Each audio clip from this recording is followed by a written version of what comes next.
माफियाती की खाली हुई जमीन पर गरीबों के बने आशियाने। योगी आदित्यनाथ प्रयागराज में खुशियों की चाबी दे ही रहे थे, तभी आई एक ऐसी खबर, योगी की खुशी हो गई गायब। चिंता में पड़ गए, सोचने लगे माफियाओं से तो निपट गए, लेकिन इनका क्या करें। माफिया का मिटा निशान, अब भगवा घर की शान, लेकिन दूसरी तरफ हजारों लोग परेशान।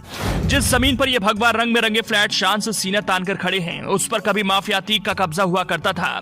2017 से पहले लुकरगंज इलाके में 1731 वर्ग मीटर में फैली जमीन की तरफ कोई सरकार आंख तक नहीं उठा पाई, लेकिन जब सूबे में योगी सरकार आई तो न सिर्फ अतीक का कब्जा हटा, बल्कि छुड़ाई गई जमीन पर गरीबों के लिए घर भी बने। सीएम योगी ने प्रयागराज में गरीबों के लिए पीएम आवास योजना के तहत बने 76 फ्लैट्स का उद्घाटन किया, जो मारे गए माफिया अतीक अहमद से जब्त की गई जमीन पर ही बनाए गए हैं। सीएम योगी ने इन फ्लैट्स की चाबी लाभार्थियों को सौंपी। घर की चाबी लेते समय कई लाभार्थियों की आंखों में आंसू आ गए। अधिकांश को यह विश्वास नहीं हो रहा था कि उनके घर का सपना योगी सरकार ने पूरा कर दिया है।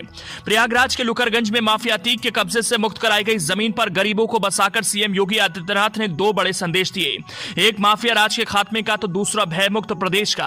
अब प्रयागराज की तर्ज पर यूपी के दूसरे विकास प्राधिकरण भी सीएम योगी के निर्देश पर अपने इलाकों में माफिया से मुक्त कराई गई जमीनों पर गरीबों के लिए घर का खाका तैयार करने में जुटे हैं। साफ है कि माफिया को मिट्टी में मिलाने का जो अभियान सीएम योगी ने छेड़ा है वो थमने वाला नहीं। माफिया इसी तरह बर्बाद होंगे और गरीब आबाद। लेकिन एक तरफ घर मिलने की खुशियां थी तो दूसरी तरफ नोएडा, ग्रेटर नोएडा में लोगों के सपनों के आशियाना मिलने से पहले ही उजड़ने का खतरा मंडरा रहा था। आसमान छूती इन इमारतों में हजारों लोगों के सपने बसे हैं। अपने आशियाने के लिए लोगों ने सारी जमा पूंजी यहां लगा दी, लेकिन रियल एस्टेट कंपनी सुपरटेक के इन प्रोजेक्ट्स में फ्लैट बुक कराने वालों की मुश्किलें कम होने की जगह दिन प्रतिदिन बढ़ती ही जा रही हैं। खासकर सुपरटेक के मालिक आर.के. अरोड़ा की गिरफ्तारी के बाद आलम यह है कि बायर्स बैंक की ईएमआई अदा कर चुके हैं, लेकिन 24,000 से ज्यादा लोगों के सपनों का आशियाना कब मिलेगा कुछ पता नहीं, क्योंकि सुपरटेक के चेयरमैन आर.के. अरोड़ा 639 करोड़ की मनी लॉन्ड्रिंग के आरोप में 12 दिनों के लिए ईडी की गिरफ्त में हैं। वहीं कंपनी से जुड़े बाकी डायरेक्टर पर भी गिरफ्तारी की तलवार लटक रही है। ईडी सुपरटेक ग्रुप पर दर्ज 26 एफआईआर के मामलों की जांच कर रही है और बताया जा रहा है कि सुपरटेक की 34 कंपनियां ईडी के रडार पर हैं।